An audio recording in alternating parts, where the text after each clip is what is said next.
오늘 저는 여러분과 함께 생명으로 생명을 바꾸는 이라는 제목으로 말씀을 나누겠습니다. 여러분께서 사랑의 원자탄이라는 책을 읽어본 적이 혹시 있는지요? 이 사랑의 원자탄은 책의 주인공 손양은 목사님은 여수 순천 반란 사건 때 두 아들이 다 학생이었는데 같은 학교 공상주의 극렬 분자에게 잡혀서 끌려가 총살당했습니다. 훗날 치안이 확보된 후 손양은 목사님의 아들들을 죽인 주동 학생이 잡혀 부검이 되었습니다. 그 학생이 재판을 받고 총살령을 당하여 트럭에 실려 끌려갈 때 손양은 목사님은 사람을 보내어서 사정하고 그 아들을 죽인 사람을 자기 양자로 삼겠다고 자원을 했습니다. 그래서 그 손양은 목사님의 소원에 의해서 그때 그 아들들을 죽인 그 범죄인이 석방을 받고 그 다음 당신의 아들로 삼아서 끝까지 공부시키고 집회 때마다 따라다니고 온갖 사랑을 다 베풀어서 훌륭한 신앙인으로 변화시키고 나중에 이분이 암으로 세상을 뜰 때에도 천당에 올라가서 자기가 총으로 쏴 죽인 손양은 목사님의 두 아들에게 무릎 꿇어 사죄하겠다는 말을 하고 세상을 떴습니다. 참으로 감동적인 이야기고 또 실상 예수 그리스도의 사랑이 아니면 도저히 그런 일을 할 수가 없습니다. 자기 두 아들의 생명을 주고 이 한 범죄 공산주의 극렬 분자를 맞바꾼 것입니다. 여러분, 이것은 예수 그리스도의 사랑의 원자탄이 아니고는 인간의 생각으로는 도저히 불가능한 것입니다. 바로 하나님께서 우리들에게 해주신 일이 이와 같은 일입니다. 다시 말하면 하나님의 아들 예수님의 생명을 주고 여러분과 나의 생명을 바꾼 것입니다. 그러면 오늘 이 시간에 우리 주님께서 그 아들 예수님의 생명을 주고 우리의 생명을 맞바꾼 것을 생각하고 우리가 어떠한 삶을 살아야 될 것인가를 한번 깊이 생각해 봐야 될 것입니다. 첫째로 우리는 이를 생각하고 내 생명의 귀중함을 깨달아 알아야 됩니다. 내 어떤 사람이냐, 아무것도 아닌 별 볼 일 없는 사람이 아닌가, 이렇게 생각하는 것은 우리 하나님의 사랑에 대한 모독입니다. 여러분, 예수님의 생명을 주고 우리 생명을 맞바꾸었는데 그러면 예수님의 생명이 얼마나 귀한 생명입니까? 도대체 예수님은 누구십니까?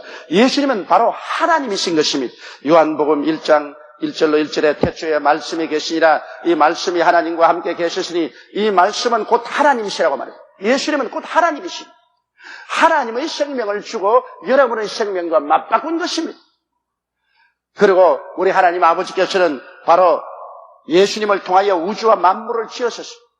골로새서 1장 15절로 17절에 보면 그는 보이지 아니하시는 하나님의 형상이요 모든 창조물보다 먼저 나신 자니 만물이 그에게 창조되되 하늘과 땅에서 보이는 것들과 보이지 않은 것들과 혹은 보좌들이나 주관들이나 정사들이나 권세들이나 만물이 다 그로 말미암고 그를 위하여 창조되었고 또한 그가 만물보다 먼저 계시고 만물이 그 안에 함께 하시느니라.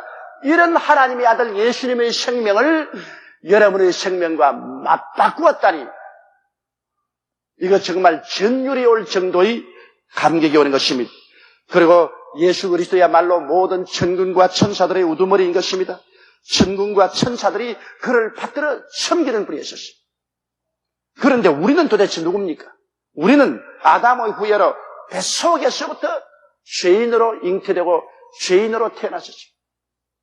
다윗이 말하기를 내가 죄 중에 잉태되었으며 죄악 중에 태어났다고 말한 것입니다. 우리는 그렇기 때문에 태어날 때부터 벌써 죽은 자요 하나님께 버림받은 자인 우리인 것입니다.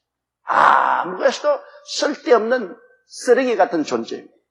그리고 우리는 마귀의 종으로서 살았습니다. 에베소 2장 2절로 3절에 보면 그때 너희가 그 가운데서 행하여 이 세상 풍속을 쫓고 공중의 권세 잡은 자를 따랐으니 지금 곧 불순종의 아들들 가운데서 역사하는 영이라. 전에 우리도 다 그 가운데서 우리 육체의 욕심을 따라 지내며 육체와 마음의 원하는 것을 하여 다른 이들과 같이 본질상 진노의 자녀였습니다. 하나님께 진노를 받아 영원히 멸망받을 수밖에 없는 그런 형편없는 존재들이었습니다. 거기에서 질병과 저주와 죽음의 노예가 되고 지옥의 자식들이 되었으며 우리는 희망이 없었습니다. 어디서 와서 왜 살며 어디로 가는지도 모르고 죽음으로 말미암아 영원히 천길만길 불길 가운데 떨어져서 불탈 수밖에 없는 비극적인 존재였습니다. 그런데 이와 같은 비참한 인간의 생명을 지구하신 예수 그리스도의 생명으로 맞바꾸었습니다. 예수님께서 생명을 주고 생명을 바꾼 것입니다. 그러니 우리의 생명이 하나님 보시기에 얼마나 귀하다는 것을 알아야 되는 것입니다.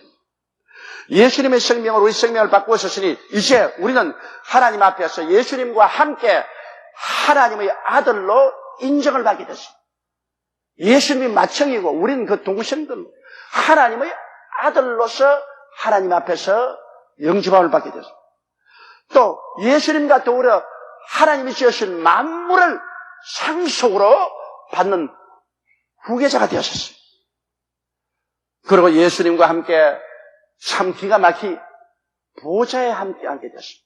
아버지가 보좌에 계시고 그 보좌 우편에 예수님이 계시는데 우리같이 천한 인생이 그리스도 안에서 함께 보좌에 앉게 되었다는 것을 생각할 때 하나님이 계신 곳에 함께 우리가 앉게 됐던 것을 생각할 때 이거 정신이 아찔합니다.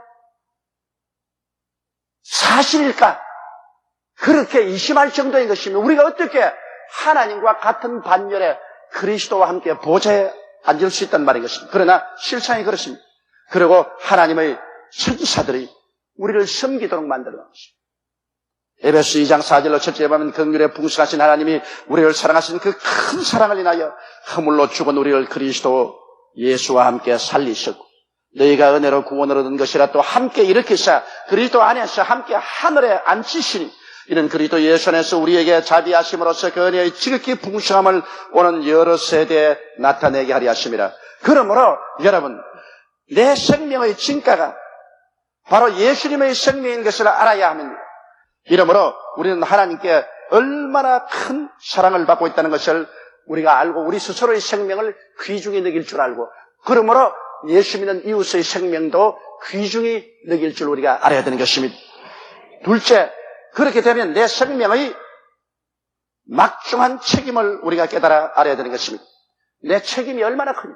하나님이 예수님의 생명과 내 생명을 맞바꾸었습니다. 그리고 예수님의 생명처럼 나의 생명을 이 땅에서 귀하게 여기심으로 내가 하나님 앞에서 구원을 받은 자로서의 책임이 얼마나 크다는 것을 알아야 되는 것입니다. 이 땅에서 내가 하나님의 아들로서 예수님의 생명을 대신해서 살아야 된다는 것입니다.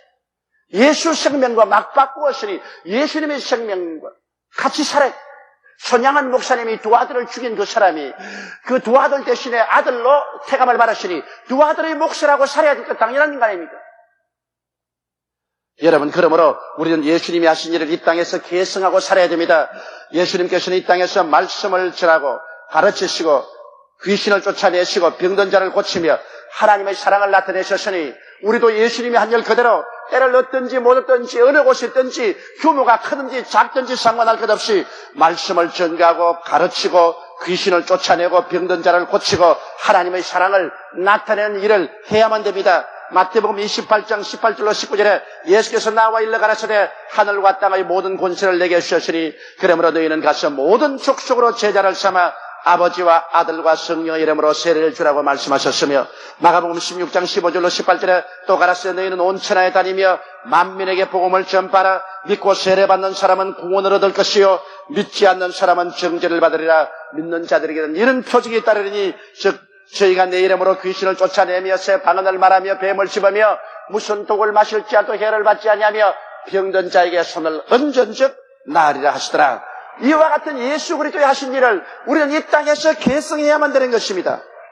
우리는 거룩하게 살아야 됩니다. 세속에 물들지 말고 세상과 함께 썩어져 가지 말고 세상의 소금이 되어서 거룩하게 하고 또 세상에 가는 곳마다 거룩함을 가져오는 언어 심사 행동을 통해서 하나님의 영광을 나타내야 됩니다. 그리고 우리는 탐욕의 노예가 되지 말아야 돼요. 욕심이 잉태한 적 죄를 낳고 죄가 장성한 적 사망을 낳습니다. 사람이 분수를 잃어버리고 욕심을 내면은 그 다음 욕심을 이루기 위해서는 삐뚤어진 길로 가야 되고 삐뚤어진 길로 가게 되면 죄를 짓게 되고 그 다음 결국 사망에 이르게 되는 것입니다. 어떤 사람 말하기를 이 세상 민족 중에 빚을 내서 국제 여행을 하는 사람은 한국 사람밖에 없다는 말을 들었습니다. 그것도 한국 사람 입으로 듣지 않고 외국인의 관광당국에 있는 사람의 입으로 들었었습니다. 한국 사람은 자녀를 데리고 해외 여행하기 위해서 1년에 300만 원에서 500만 원 빚을 내서 여행을 한다. 이런 민족은 이 세상에서 한국 사람밖에 없다는 말을 외국의 관광당국의 사람들을 통해서 들었을 때 내 얼굴이 화끈했습니다. 이게 탐욕입니다. 아직 한국에 여행할 정도밖에 안 되는데도 불구하고 탐욕으로 분수를 뛰어넘어 그렇게 빚을 지고 1년 내내 그 빚 갚는다고 정신이 없습니다. 그러한 탐욕에 취한 삶을 살지 말아야 됩니다. 우리는 자기 분수를 알고 분수껏 살 때 마음에 걱정도 없고 염려 없이 편안하게 살 수가 있는 것입니다. 그리고 탐욕은 우상 숭배가 됩니다. 하나님은 탐욕을 미워하십니다. 우리는 온유하고 겸손하게 살아야 됩니다. 부드럽고 따뜻하며 교만하지 말고 자만하지 말고 하나님을 의지하고 겸손하게 살아야 되는 것입니다. 빌립보서 4장 8절로 9절에 정말로 형제들아 무엇이든지 참되며 무엇이든지 경건하며 무엇이든지 옳으며 무엇이든지 정결하며 무엇이든지 사랑할 만하며 무엇이든지 칭찬할 만하며 무슨 덕이 있든지 무슨 기림이 있든지 이것들을 생각하라. 너는 내게 배우고 받고 듣고 본 바를 행하라. 그래야면 평강의 하나님이 너희와 함께 계시리라. 우리가 이 세상에서 예수 그리스도의 몫을 살아야 되기 때문에 그리스도 예수처럼 생각하고 말하고 행동하며 살아야 될 것은 우리가 마땅한 일인 것입니다. 그렇지 않으면 예수 그리스도의 생명을 못 오가게 하고 그리스도의 생명으로 우리 생명을 맞바꾸어 주신 하나님의 기대에 먹칠을 하게 되는 것입니다. 이러므로 우리 예수 믿는 사람의 삶의 중대성을 우리가 알고 우리의 의무와 책임의 중대성을 마음속에 깊이 깨닫고 살아야 됩니다. 셋째로 하나님이 우리를 예수 그리스도의 목숨을 주고 우리 목숨을 바꾸어 주신 걸 안 다음에 내 동생이 진리한 것이 아닙니다. 예수 그리스도의 영화로움을 우리에게 주기 위해서 그렇게 하신 것입니다. 예수님의 목숨을 주고 우리 목숨을 바꾸셨으니 우리에게 앞으로 주님께서 얼마나 큰 영화를 주려고 작정한지 감히 상상할 수도 없습니다. 여러분, 우리는 주님 강림하시는 그날에 변화를 받습니다. 우리는 이 형상, 이 모습대로 살지를 않습니다. 우리는 놀라운 변화를 가져옵니다. 고린도전서 15장 40절로 41절에 하늘에 속한 형체도 있고 땅에 속한 형체도 있으나 하늘에 속한 자의 영광이 따로 있고 땅에 속한 자의 영광이 따로 있으니 해의 영광도 다르며 달의 영광도 다르며 별의 영광도 다른데 별과 별의 영광이 다르도다. 우리는 하늘의 영광을 입고서 변화될 것입니다. 고린도전서 15장 42절로 44절에 죽은 자의 부활도 이와 같으니 썩을 것으로 심고 썩지 아니할 것으로 다시 살며 욕된 것으로 심고 영광스러운 것으로 다시 살며 약한 것으로 심고 강한 것으로 다시 살며 육의 몸으로 심고 신령한 몸으로 다시 사나니 육의 몸이 있은 적 또한 신령한 몸이 있느니라. 이렇기 때문에 육의 몸이 사라지고 신령한 몸으로 변화되며 추한 몸이 사라지고 영광스러운 몸으로 변화되며 약한 몸이 사라지고 강한 몸으로 변화되며 죽을 몸이 사라지고 영생한 몸으로 변화되어서 그리스도의 형상을 닮아 이제 영세 무궁토록 천지와 만물을 상속으로 받아 하나님을 섬기며 살게 될 것입니다. 그게는 눈물과 근심과 탄식과 이별하는 것이나 공하는 것이나 앓는 것이 다시는 있지 않고 죽으면 영영이 폐해져버리고 마는 것입니다. 믿음, 소망, 사랑이 바닷물처럼 출렁거립니다. 그런 곳에서 우리가 영원히 살기 위해서 하나님 아버지께서 우리를 그리스도의 생명으로 우리 생명을 바꾸어 주신 것입니다.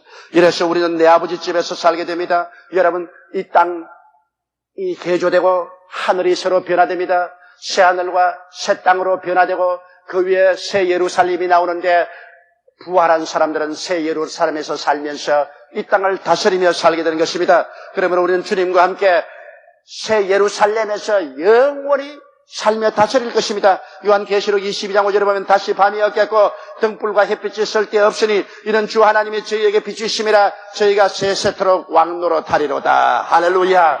이것이 바로 주님께서 생명으로 생명을 바꾼 이유인 것입니다. 우리같이 천하고 벌레 같은 인생을 예수 그리스도의 생명으로 우리 생명을 바꾸어서 하나님 아버지의 신자식으로 신아들로 삼으셨으니 우리는 그 생명의 몫을 다하여 이 땅에서 행하고 이 땅에서 살고 내일에 향한 끝없는 기대 속에 우리는 살아가야만 할 것입니다. 하나님께서 우리들의 생명을 얻기 위하여 그 아들 예수의 생명을 내놓으셨다는 사실을 여러분 우리는 뼛속에 알아서게 되는 것입니다. 즉 생명으로 생명을 바꾸신 것이니 이 은혜와 사랑의 깊이를 어찌다 청량할 수가 있겠습니까? 우리는 참으로 항상 감사하고 그 은혜에 보답하는 그러한 삶을 사는 여러분 되시기를 주님 이름으로 축원합니다. 우리 다 같이 고개 숙여 기도드리겠습니다. 거룩하시고 영광스러우신 우리 하나님 아버지시여, 생명으로 생명을 바꾸어 주신 우리 하나님 아버지의 은총과 사랑을 생각할 때 무슨 말로 감사를 다 드려야 될지 이루 형언할 수가 없습니다. 죄짓고 불의하고 추악하며 더럽고 벌레와 같이 흙만 바라보고 살다가 영원한 지옥불에 떨어져야 될 우리들을 구출하여 주사오니 우리 아버지 예수 그리스도의 목숨의 남은 분량을 이 땅에서 우리가 살게 도와주시옵시고 예수 그리스도의 자녀답게 살게 도와주시옵시고 큰 소망을 안고 기쁨으로 살게 도와주옵소서.